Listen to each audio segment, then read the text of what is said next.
Notice you may see something coming up telling you that things being recorded. So that is happening so that if anybody misses a bit or has to leave early, you will be able to come back and refer to the recording, and we'll send you the link after the talk. Because it's being recorded, I think everybody is muted, but please do remain muted. Otherwise we get cat noises on our recording and things like that. So as we go through the talk, there will be probably loads of questions. I'm going to ask everybody to use the chat function to A, get a discussion going, and B, pose your questions for Ed at the end. It's just a bit more orderly than us having lots of people putting their hands up at the same time.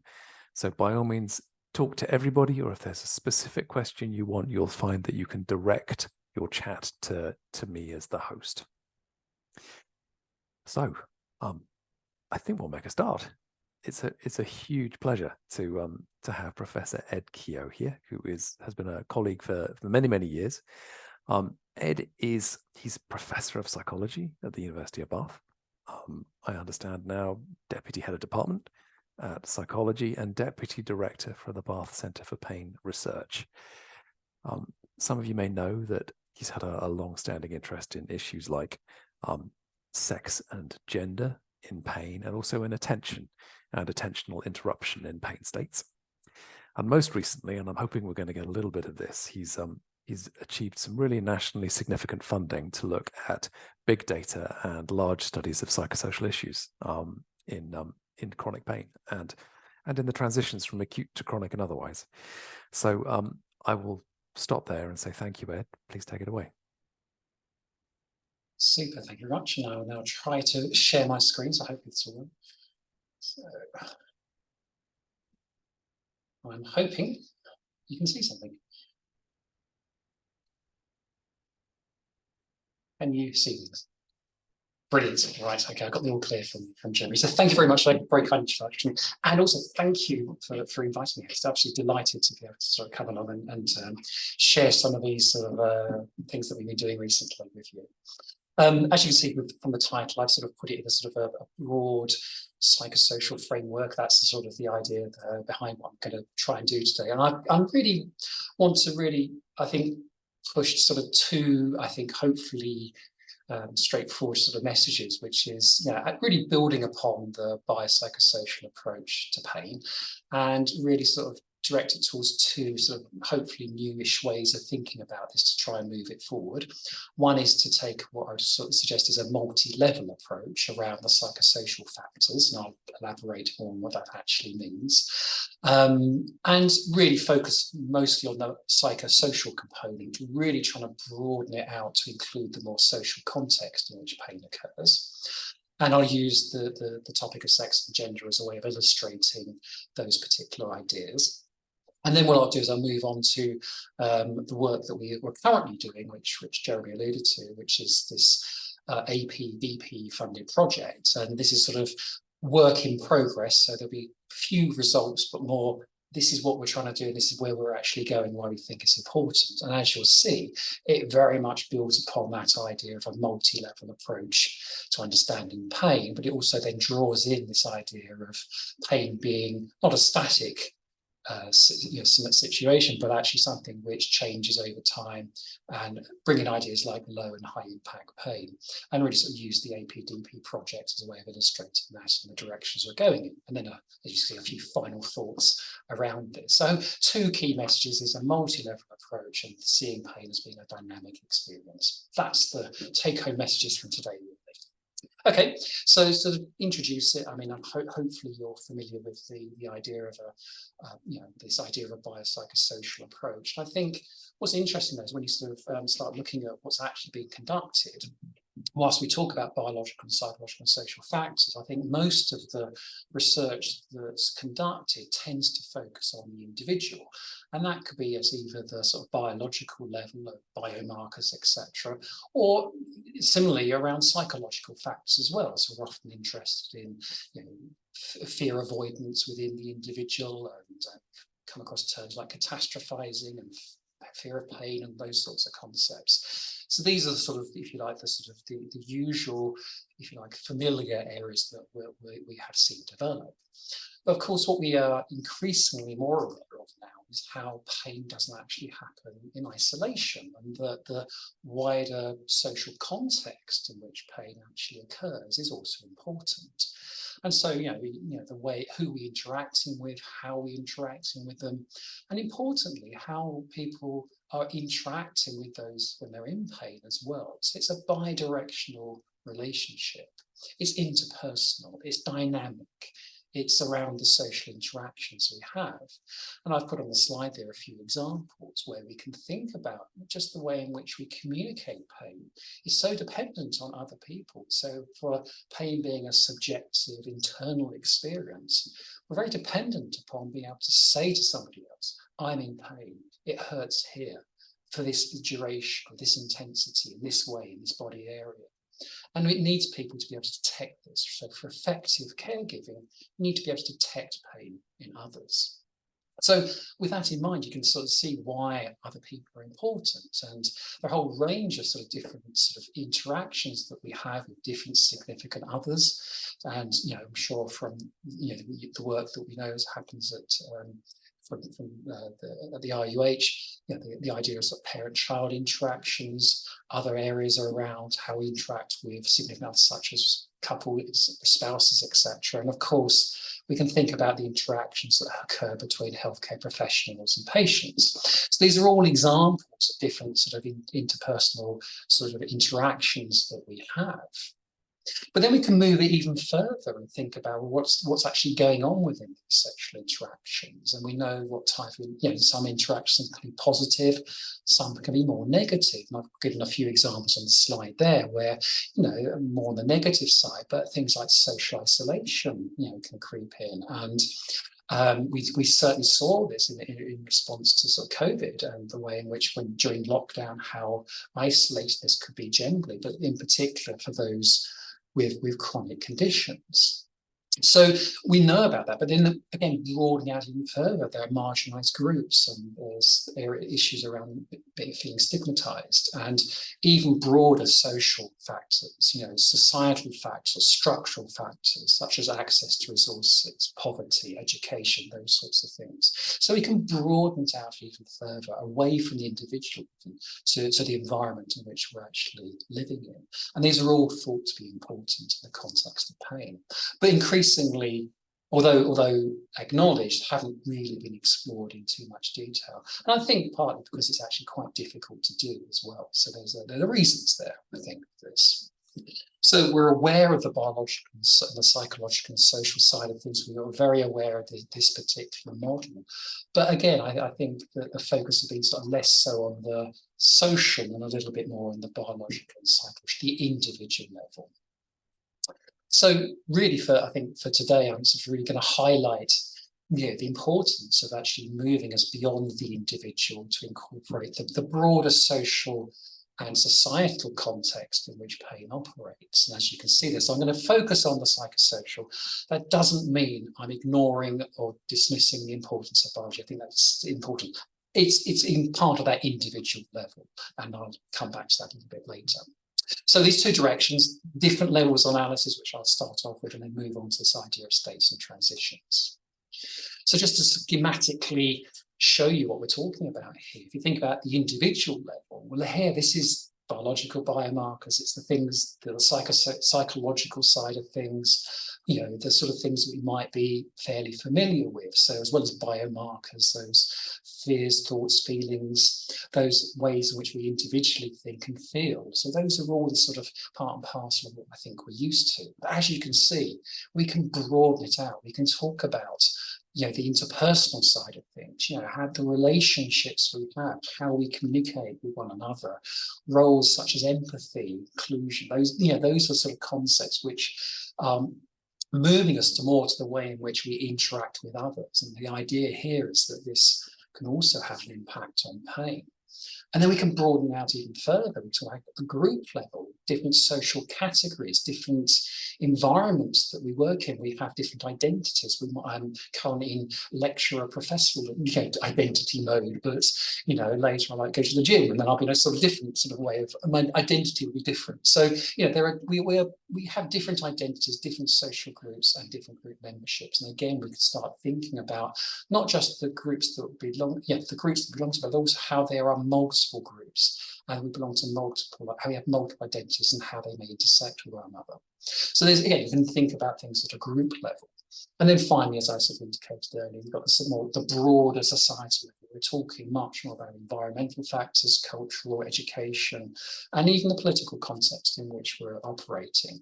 And these all have an impact in one way or another around, say, choices around healthcare and resources and those sorts of things. These are social and political decisions which are made. And so, again, it's sort of just illustrating these different levels of analysis by which we can start to think about factors which have an impact on the lived experience of pain.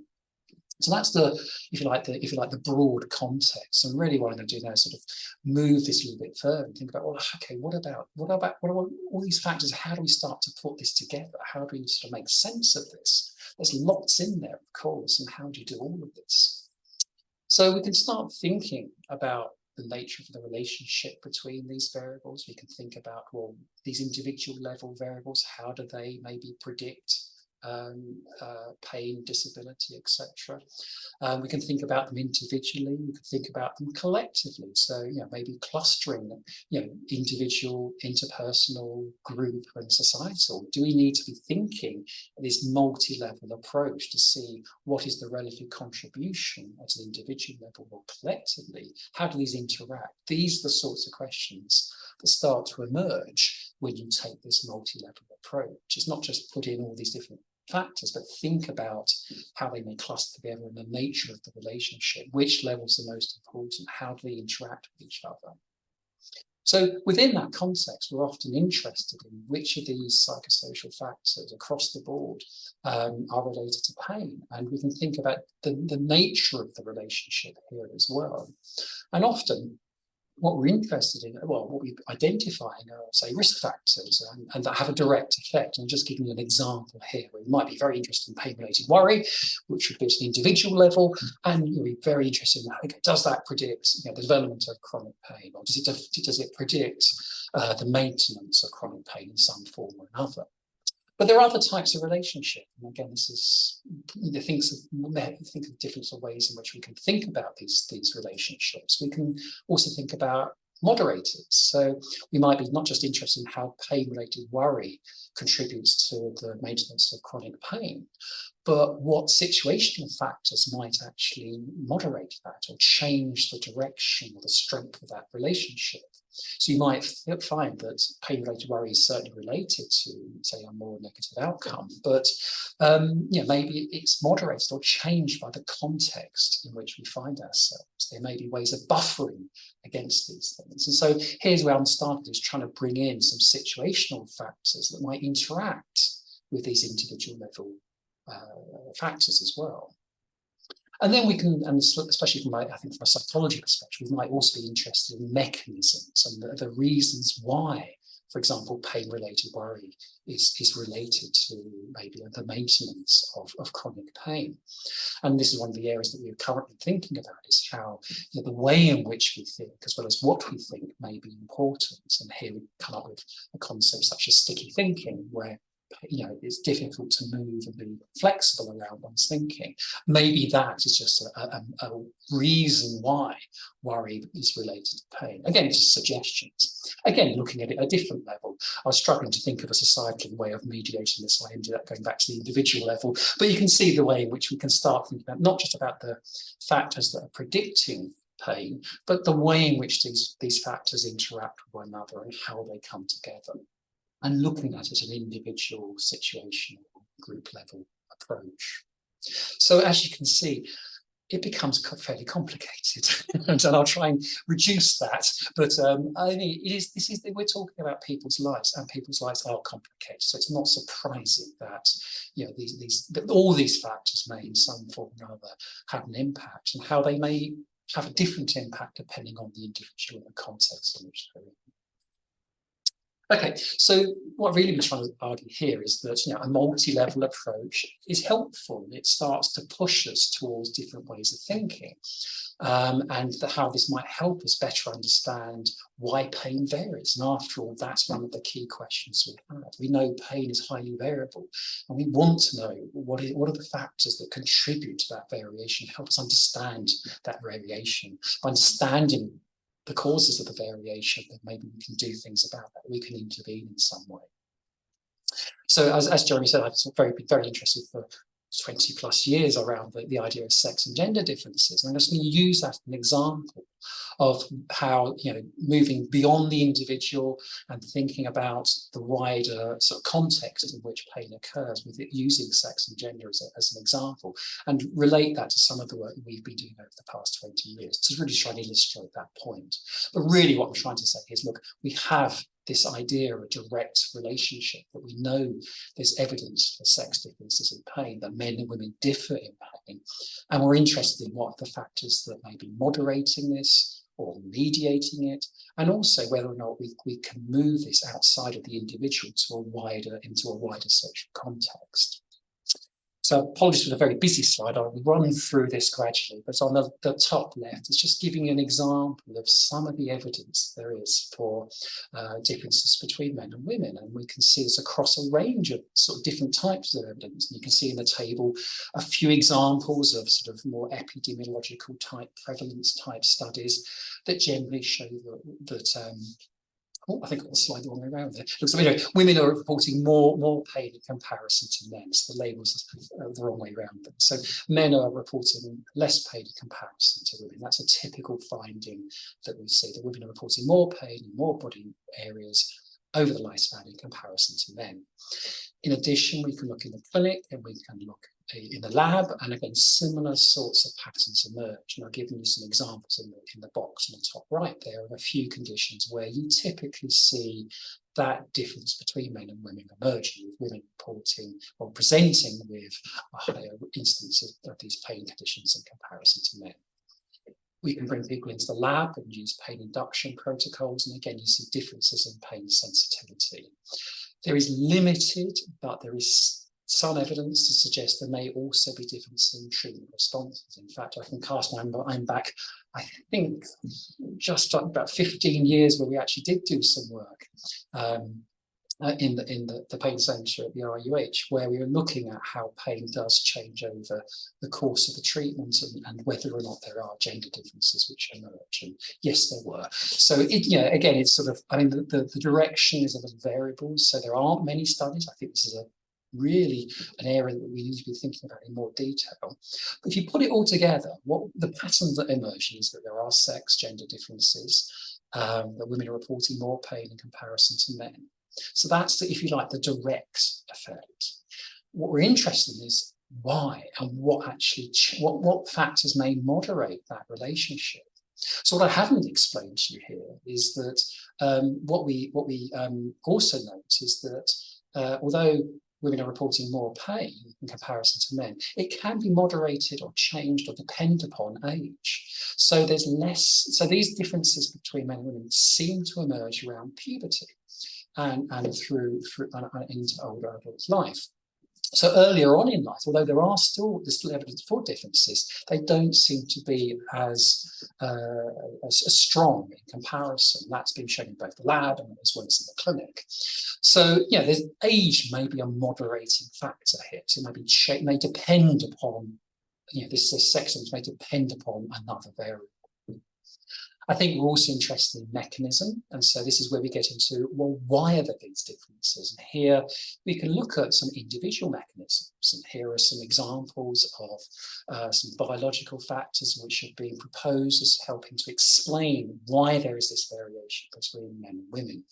There's a few references at the bottom. I've tried to pick out good reviews which really summarize what we actually currently know, and that the Osborne and Davies one in particular, fairly recent, really does cover a lot of the evidence that we see here. So you can see a few examples from sex hormones where a lot of the work has been conducted.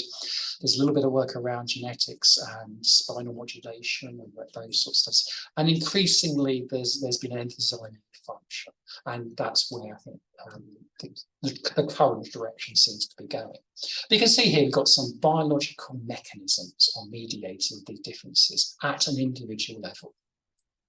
We can look at them also at a psychological level, and again, this is at the individual level, but psychological factors and the sorts of factors or psychosocial factors have been explored. You can see here how we think, how we feel, and how we behave. So a very sort of classic CBT type approach here: thinking, feeling, and behaving. And all of these have been explored in the context of looking for differences between men and women, and we've done some of this work. There you go. The top study is the study that we did that was then in the middle of the hospital. So just to show that we did that, we actually found that catastrophizing was a mechanism that potentially explained some of the sex differences that were observed in treatment outcome in that study.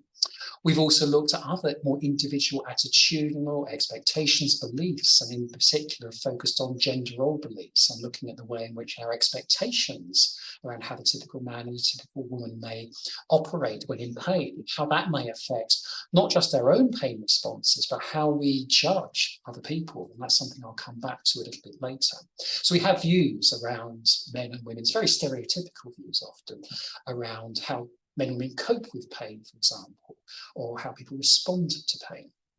And these have been argued to help partially explain some of that variation that we see.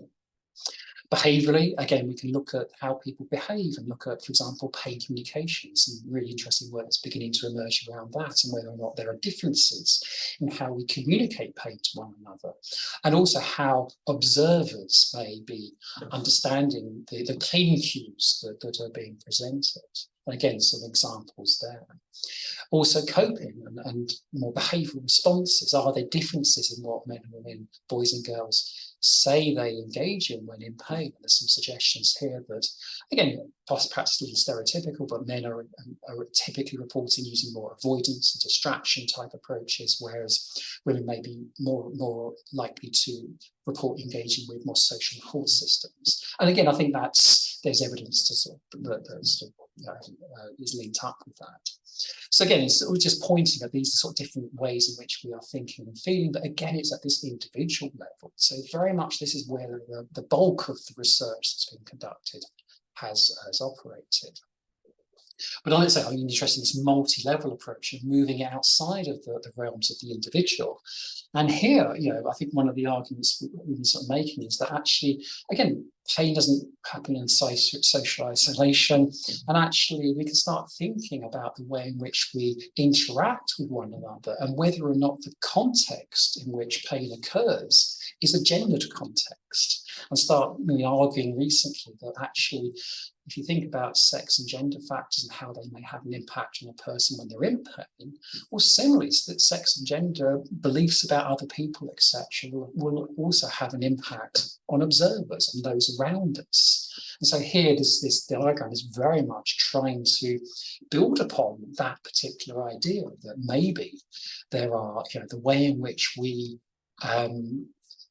respond to pain may actually depend upon the responses of other people, and how this may vary according to the sex and gender context in which pain operates. And there's a couple of reviews that I've done recently which really try and flesh this out, to try and think about what is the evidence for not just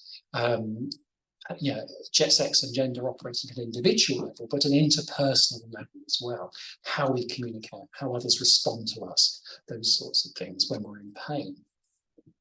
And actually, just step back a little bit. I've been sort of using sex and gender. I've tried to be very careful about how I've used these, but actually, these are loaded terms because they actually have an underlying mechanism which is often associated with them. But actually, it starts to point to, even the language that they're using, different underlying mechanisms, which suggests a multi-level approach may be appropriate here. So we can talk about sex differences, and often this refers, this is often used as a sort of shorthand for more biologically determined or biological attributes which contribute to the differences between males and females. And so you can see an example here, a quote that you'll see in that paper we published a few years ago from Canada. You can see there, in terms of sex difference, is often viewed as a set of biological attributes, chromosomes, gene expression, hormonal levels, etc. Those are sort of, if you like, their underlying sort of mechanisms that explain male-female differences. Gender, on the other hand, on the right-hand side of the diagram, here are definitions. You can see socially constructed roles, behaviours, expressions, identity, girls, women, boys, men, and gender diverse people. You can see here we're moving much more into the sort of wider social context as well, how people perceive themselves and each other, how they act and interact. And also, getting into things like power and resources as well, that wider, almost sociological approach to how we understand the way in which we operate. So using these definitions and even thinking about sex and gender, what we're beginning to do is start to think about underlying mechanisms, different factors that are contributing to pain variation. And importantly, I think here, moving beyond the level of the individual. Now, I've been arguing recently that, actually, whilst we might separate the sex and gender, actually they come together, and actually they are linked, and actually to see them as being separate it actually goes against the grain, if you like, in terms of the biopsychosocial approach, where all of these factors are important. So actually, I think it's interesting to think about how these two do come together and interact in some form or other. So this is just giving an example of even our definitions are reflecting this multi-level approach, and how I think in terms of understanding what's going on in, say, the variation between men and women, we need to move this more into an interpersonal context. Hence the next slide. And as you can see here, what we're really doing here is just, again, moving into a broader interpersonal context. What are the sorts of things we could do? At a very basic level, we can look at just dyadic interactions between someone in pain and an observer, and actually look at the very basic level, men and women in pain, how do men and women in pain interact with men and women who are observers. And there's been a lot of work that's looked at these sort of binary dyads, with strangers or friends, looking at healthcare professionals and spouses. Not as much around looking at these binary sex distinctions, but certainly there is some evidence there. And I've put a few examples of some of the work that we've been involved in. Rhiannon Edwards, for example, who here at Bath, her PhD was all around looking at these dyads and looking at whether or not same-sex or opposite-sex friends and strangers and romantic partners have an impact on experimental pain. And so there's some interesting sort of outcomes that came through there. Prior to moving to Bath, I had the pleasure of sort of looking at the role of actually birth partners on women's experience of elective cesarean section. And that was a really intriguing example of a very early study where we were looking at the role of a significant other and what role that has during a cesarean section. So we're actually looking at birth partners' anxiety levels to see how anxiety levels before, during, and after the section, to see what impact that might have on post-operative pain and things along those lines. And there was a relationship there that came through. So it was really interesting that looking, even 20 odd years ago, that we were thinking about the wider, I didn't realize at the time, but we were looking at the wider social context and placing that in that sort of work in that field. Treatment biases is another example of some of the work that has been done and some of the work that's been done elsewhere. If you actually look at some of the explanations for and the reasons for some of these differences, it can be due to treatment bias. And there's certainly, we were very aware that pain is often disbelieved. And actually, women are reporting this more often than men. And actually, there's some really interesting work around looking at healthcare providers and their judgments around people with pain, and actually whether gender, etc., has an impact. There's a really neat study conducted here that I'll put on the screen by which Amanda Williams was led on, where they had, I think it was virtual patients, and getting healthcare professionals to judge them, and they were very carefully matched in terms of expression, etc., but did vary according to gender. So everything was similar apart from gender, and found that levels of trustworthiness in the patient were reduced if the patient was perceived as female. So you can see there are sort of judgment biases which might be creeping, which might explain some of those differences.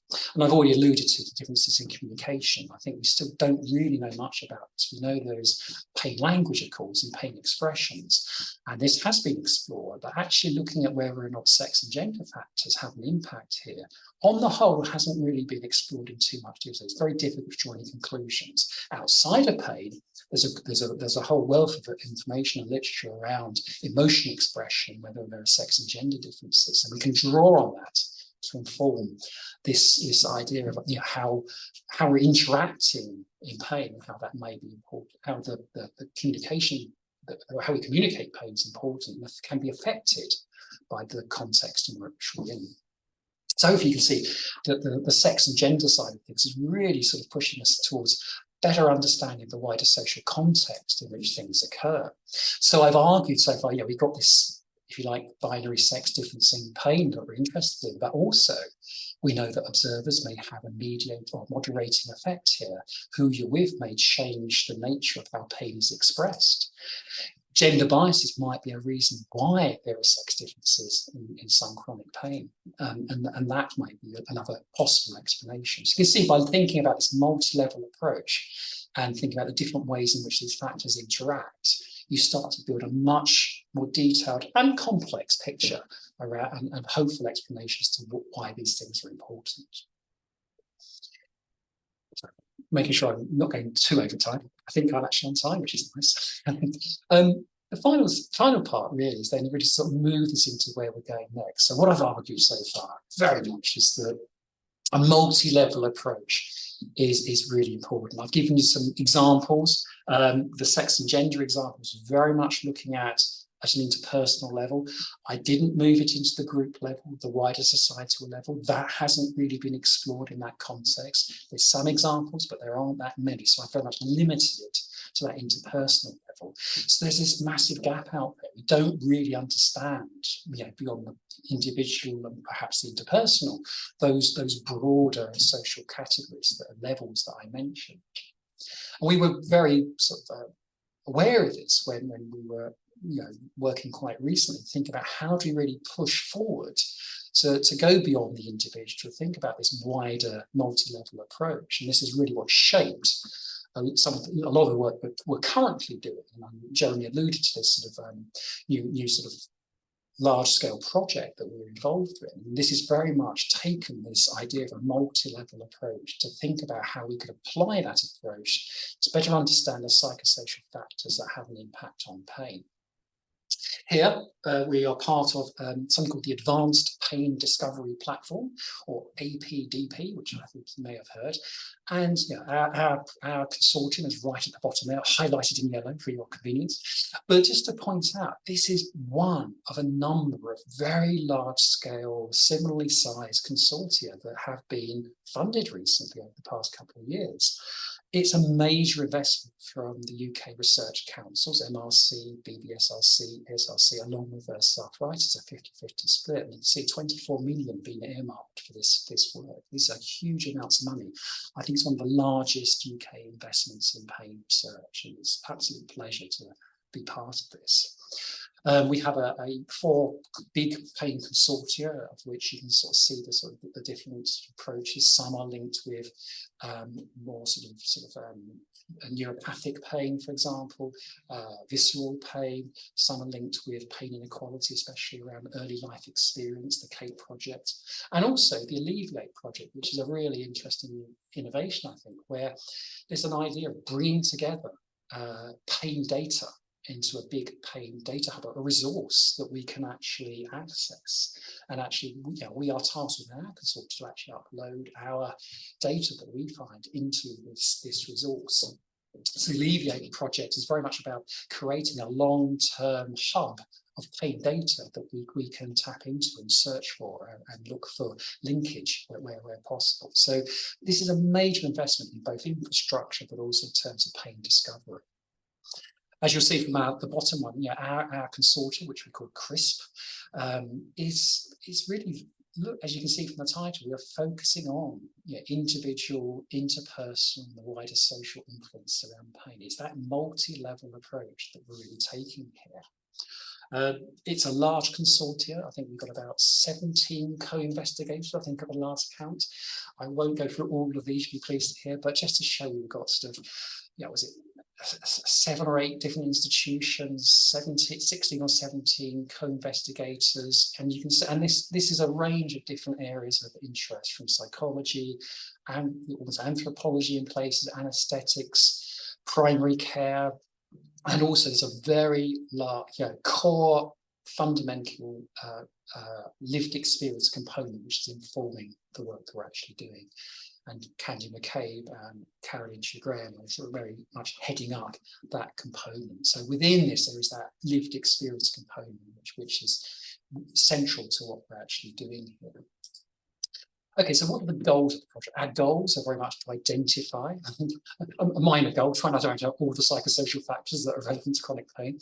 We're just going to tap, we're just tapping at the surface here, really, aren't we? But what we're trying to do is think about what are the key psychosocial factors, importantly, across these multiple levels of analysis. What's been done and where are the gaps? That's really what we're really looking at. And within that, we're also interested in seeing pain as more than a static one-off state. We're interested in how pain changes over time. We're looking at how pain worsens or improves or is maintained. This is that idea of pain states and transitions, that we're interested in different types of pain and how it can change over time. So it's not a static chronic pain, that's it. It can fluctuate. I think that's a really key thing, that we're very interested in how pain varies over time. And as I said before, we're embedding lived experience into the development of all the work packages that we're doing. So the new directions are not just the levels of analysis approach, but actually also this focus on the variation that occurs within individuals over time. And this was very much led by, I think, recent develops around concept called pain impact. And we're starting to see a little bit more this idea that pain states can be high or lower in terms of the impact they have within an individual. And also that can vary over time. So these are both between and within group differences that are important, and how we might transition, or how people may transition between these states. We've recently published a topical review in pain. I think it was this month or last month. It's just come out, and this conceptual diagram is very much, part of what which led us to think about this. So we're interested in high and low impact pain, both in acute and chronic pain. And as you can see, we've got duration at the bottom as well. How do we move from acute low impact pain to, say, chronic high impact pain? And you can see all the different sort of permutations that occur there. So this is just sort of highlighting that when we talk about chronic pain and the development of chronic pain and the maintenance of chronic pain, it's highly complex again. It's not just acute pain or chronic pain, but what's the impact? How does that change? How does that change over time? Does it resolve? Does it not? And what are I think importantly from our perspective, what are the psychosocial mechanisms that might drive not just the difference between high and low impact pain, but how that might change over time? So you can see we're really bringing it together in sort of fairly complex models. This idea of impact was, I think, really intriguing, and certainly it sort of came out of some of the work that's been going on in the US. The NIH have a definition of high impact pain. We've adopted this because it was useful. You can see they've split into 3 different domains: work activities, social care. Note the emotional impact isn't there. And that's something which we're very mindful of. But it just gives you an idea of even when we're talking about high impact, low impact pain, or what are the domains of impact that may be of importance. And so within that topic, we start to draw on that to think about how you would actually define high impact pain, and what are the components of this, and what defines high and low impact, as well as how it might change over time. So when you start bringing in high and low impact and these transitions, you start to map them, well, suddenly you get, look, how many observations we potentially have here. Again, highlighting the complexity of the lived experience. From the onset, and you can see different observations, time 1 and time 2, moving from low to high or from high to low. But you can also look at the different types of states, the change that occurs. Does pain improve? Does it worsen? Does it resolve? Is it maintained? One of the interesting things we have conversation we're having at the moment is around pain maintenance and what keeps people in chronic pain or at a high level. How can we help change that and help people move from high to low impact? So those are the sort of things and the conversations we're having. This is the idea, and in terms of what we've done, we've certainly we have two phases. We're about halfway through. Phase one, we're completing, not quite there yet, but we've done reviews of the existing literature, identifying if you like, the usual suspect of psychosocial factors. If you are interested at the ethic meeting on our CRISP webpage, you can see a few posters there and have a look at that to give you only some provisional results, but perhaps unsurprising, the sort of things that are coming through from the existing literature, especially in large studies, are very much around anxiety, depression, and those sorts of things. What's missing, actually, I think, is around the cognitive intrusion, this idea of sticky thinking, or that's that approach. That isn't really, that's certainly an area that we're interested in developing in the future. Others have been looking at the more interpersonal, the societal levels, and again, there are sort of clear areas of work which have been developed, but also some gaps as well, which we're following up. So the idea is through these reviews, not just sort of assessing what's been done and how these psychosocial factors at these different levels may be impacting on people's pain over time, but also identifying the gaps. And our phase two work, which we're currently working through and just about to set up, is very much looking at testing out some of those early ideas, those gaps we've identified, to see whether or not these do have an impact on pain. And we can do this in a couple of ways. One way is to look at existing data sets. Another way is to actually conduct new behavioural observational studies. So the existing data sets, very much we're looking at big data sets which are already out there and looking at the way in which can we actually retrofit our different core psychosocial factors to exist for what's already there, to see whether or not individual, interpersonal, societal mechanisms are impacting on pain. And important, that's the left-hand side of the diagram, but importantly, how does pain change over time? And how do these interpersonal or individual mechanisms change with it? This is again, another theme, complexity, but does how people change in terms of pain? How is that related to changes in these interpersonal factors as well? And this diagram is just one of those levels. You've got 3 different levels at least changing and co-occurring. So we have some very excellent statisticians and to help us really to develop these sort of really interesting models, drawing on the research that we've done to try and take this multi-level approach to our understanding.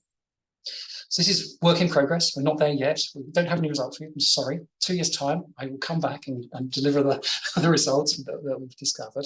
But hopefully what you can see, and really just to sum up then, what I'm really trying to argue here is that pain is highly complex. And I think that's hopefully fairly obvious, but it's really complex. And hopefully you can see from here that taking that sort of approach that we've taken, thinking about the biopsychosocial factors, I focus very much on the psychosocial factors, but even though we know so much, there is so much we don't know. And actually just taking that multi-level approach, which has been borrowed from outside of pain, but applying that into pain, we can move beyond the individual. That's not to say it's not important. It is important, as is biology, but we can add the interpersonal. The next step is how do we go beyond that? How do we start to bring in the group, the societal level, and how do we start to bring all these together? As you can see, I've given you a flavour of the complexity that we're beginning to try and tackle. How do we bring these things together? And I think importantly, we're moving beyond this idea of pain as being a static, acute chronic pain state, but actually we need to be thinking much more about the way in which pain does change and change over time. And of course then, and I haven't answered this question because I don't have those answers yet, but what are the implications? What if we know these factors are important, how do we intervene? How do we start to change pain at a societal level? And these are big questions, and I don't have the answers at this point in time. But by taking that multi-level approach, you start to think about not just what are the risk factors, what are the moderators or the mediators, but what do you do about it? And here I will stop talking. Pass back to Jeremy. Thank you. That's great. Thank you, Ed. I imagine there's a round of virtual applause happening. So thank you to the people who've posted questions. I think as I'm the host, I get to go with one first. And you dangled something at the end there, inspiration from other fields. And yes, our field does seem to have been quite biopsychological. Are there any other fields of healthcare or research which have made the transition to a full societal view successfully that can be inspirational? I all of a sudden started just thinking about obesity. That seems to be an area which probably started quite biological and psychological and seems to have done quite well. I mean, do you think there's any models to follow? I think that was what I was going to actually. You've got the answer. Yeah, that was the one that immediately sprang to mind. I mean, I think there are others. I think they are. You think about sort of more community-based approaches to how, say, chronic conditions are managed more generally. I think there is work there that we can draw on. So I think actually we are looking out. You're right. We are looking outside of pain to some extent, and there's certainly work out there. Again, I can't, off the top of my head, I'm struggling. But yeah, obesity would have been one I would have also talked about, because you can think about that at different levels as well. But yeah, I think there's definitely, if we did a quick search, I'm sure you'll be able to sort of bring out other work there. Thank you. So I'm going to follow up with Helen Laycock's question. So, which is, I'm going to read it out. As factors are potentially interlinking and interacting, how do you determine what to cluster as risk factors and what to determine as moderators within models and analysis? Can moderators in one model be risk factors in another model? Yeah, well, I think statistically, I think I'm right in saying that if your risk factor and your moderator, it's an interaction, in a very traditional sort of sense of the word. So actually, one is moderating the other. How you determine which one's moderating which, I suspect, if you had a more sort of a causal model where you're looking at time 1 and time 2 and looking at how things do change, that's one way of doing that. And similarly with the mechanism, the mediator side of things, that's another way of getting in at that. But yeah, I think you're right. I mean, these things, how do you make a choice? I suppose the way I would choose is to be more sort of theoretically oriented. I would be thinking about my models that I'm testing. If you think about mechanisms of change, what do we know are potential mechanisms to look at those? So I'd be looking at pain models, other models outside of pain. If it's from a psychological perspective, there's a lot of really excellent work in clinical psychology and health psychology, which are outside of pain, which talk about moderators, mediators, mechanisms, and I'd be sort of looking there for sort of guidance and help. But I think what makes sense. What do we think is a mechanism? What do we think might change this? And then looking at the evidence that supports that. Thank you. Rather than just sort of bunging it all in, hoping for the best, which is not so good. Okay. Thinking it through. What makes sense? I think, and I think our theoretical models are really important here. So what I didn't show was the slide where I'd sort of have constructed the way in which all the sort of individual gender roles, expectations, how they interact with one's identity, the context. And there's a model there that I've developed, which is very much trying to explore all the different factors that might have an impact around gender identity and how pain is perceived and how one expresses pain. And so that's a testable model. So I can use that model and then start to construct studies to try and test those individual elements. Thank you. Yeah. So a bit of a rambling answer, but I think I got there. Can I ask about the shift to these transitions, these inflection points between acute and chronic, between low impact and high impact, because that seems formidably interesting. You're going to look at the existing data on that. I strongly suspect that that's probably not going to give you everything you want. So what would the ideal study be, Ed? Because in an ideal world, it seems like you would capture thousands of people, measure absolutely everything and follow them for a decade. Yes. Which sounds impossible. So, I mean, but if you did have another 20 million or whatever else, how would you design a study that would allow you to truly look prospectively at these things? Yeah, I think we'll say, I mean, if money was no object, I think it is setting up those long-term prospective studies that have, people from with and without pain, and you're looking at how pain does develop over time, and you have good pain measures, good psychosocial biological measures at time point 1, which are consistently applied across the phases that you recruit people. I mean, I can reflect on what we're finding difficult currently, which does actually point to how we would ideally like to develop things in the future. So we are looking at, you know, this multi-level approach across, I think we've got 4 or 5 different large data sets, none of which have actually been designed with pain in mind. And so what we're having to do is go back to the existing data that has been collected, looking at the measurements that have been used, and trying to retrofit, go back and go, well, if we define pain as this, what are the measures of pain that have been used? What are proxies for pain? And that's really tricky, especially if you want to have some consistency in approach across different data sets. So even just the definition of pain is problematic if the study hasn't been set up like that. Never mind what is impact in the multi-leveled approaches. Similarly, this individual, interpersonal, societal level, well, actually, you probably get quite a few demographic characteristics being measured.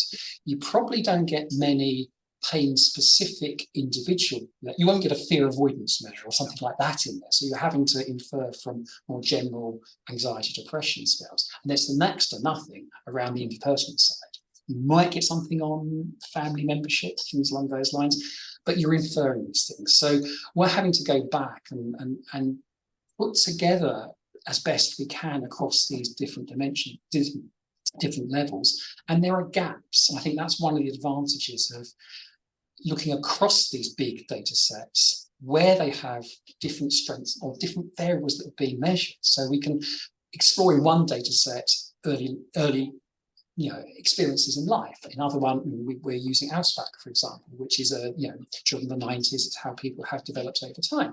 Another data set we're looking at is ELSA, which is based at UCL, which is more 50 plus age. And so we're also trying to take a sort of a lifespan approach almost as well to look at whether there are similarities across these data sets. So as you can see, by just sort of talking through the different data sets, the challenges, the gaps, you're pointing towards, wouldn't it be great if we had something from the start that lasted 30 years plus, where measurements were similar measures are taken over time, because that's the other thing, that these might be big, large, multi-wave data sets, but things are measured differently at each wave. And so for consistency, that's really tricky as well. So by the end of this, you'll know what the ideal will look like. Yeah, hopefully. Or if we were setting it up, and I think, but that's a big ask, and so that's why we're trying to develop methods that could be applied across different data sets. So if we were interested in high and low impact in pain, and we don't have those, what's the process you go through to try and develop an analytical approach to those data sets? And that's what we're currently working on. Brilliant, thank you. So I'm just going to put out a last call for any last questions for Ed after that helpful discussion. We've talked about moderators, risk factors, social factors, prospective studies. Has anybody got any more questions coming through for Ed? Well, I reckon everybody is full, Ed, and replete with ideas from the edit. Thank you. So we'll bring this to an end. Thank you so much for coming and speaking to us, Ed. It's great to see you. Terrific talk. Lots of levels, funnily enough. And so thank everybody also for coming. It's been great to see you. We hope to see you perhaps again in December when our next Pain Forum will be coming up. So keep an eye out for that. We will send you a post-event email, which will have the link to the recording in it. It'll also have our email in it. So if you're not on our email list and you would like to be, you'll be able to get back to us like that. So thank you all very much for coming. Happy Halloween. I hope you're going to have a sweet-filled evening. And thank you. Good night.